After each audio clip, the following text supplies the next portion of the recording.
Everyone, how are you? আসসালামু আলাইকুম রহমতুল্লাহ বরকাতু। আমি আপনাদের মাঝে আসে বললাম আবার আপনাদের মাঝে। আজকে আমি অন্টারিও লেকে আসলাম এখানে ব্লগ নিয়ে। তো আমি এখন অন্টারিও লেকে আসছি। তো দেখেন, এটা হচ্ছে অন্টারিও লেক। তো খুবই একটা সুন্দর, ডাউন টাউনের দিকে এই অন্টারিও লেকটা এখান থেকে শুরু হয়েছে। তো আজকে ওয়েদার খুবই ভালো। তো অক্টোবর শেষের দিকে। তো এখন সামনে উইন্টার এসে পড়বে, নভেম্বর থেকে উইন্টার এসে পড়বে। এখন আপনাদের মাঝে আসলাম, আজকে চমৎকার ওয়েদার। তো আমি আপনাদের মাঝে আজকে অন্টারিও লেকে আসলাম, আপনাদের দেখাচ্ছি অন্টারিও লেকটা।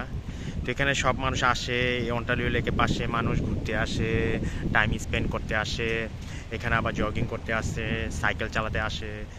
তো সব মানুষ এখানে আসে। তো খুবই সুন্দর একটা পরিবেশ, অন্টারিও লেকটা খুবই সুন্দর। তো সামারে খুবই ভালো থাকে অন্টারিও লেকটা, সবাই আসে। তো উইন্টারে সামনে এসে পড়বে, তখন তো আর কেউ আসতে পারবে না, খুবই ঠান্ডা পড়বে। তো এই তো আপনাদের দেখাচ্ছি অন্টারিও লেক, অনেক বড়। তো আপনাদের কোনো কিছু জানার থাকলে কমেন্ট বক্সে কমেন্টস করবেন বেশি বেশি করে। তো আমি ইনশাল্লাহ আবার আপনাদের ব্লগ নিয়ে আসবো আপনাদের মাঝে। সবাই ভালো থাকবেন। আসসালামু আলাইকুম রহমতুল্লাহ।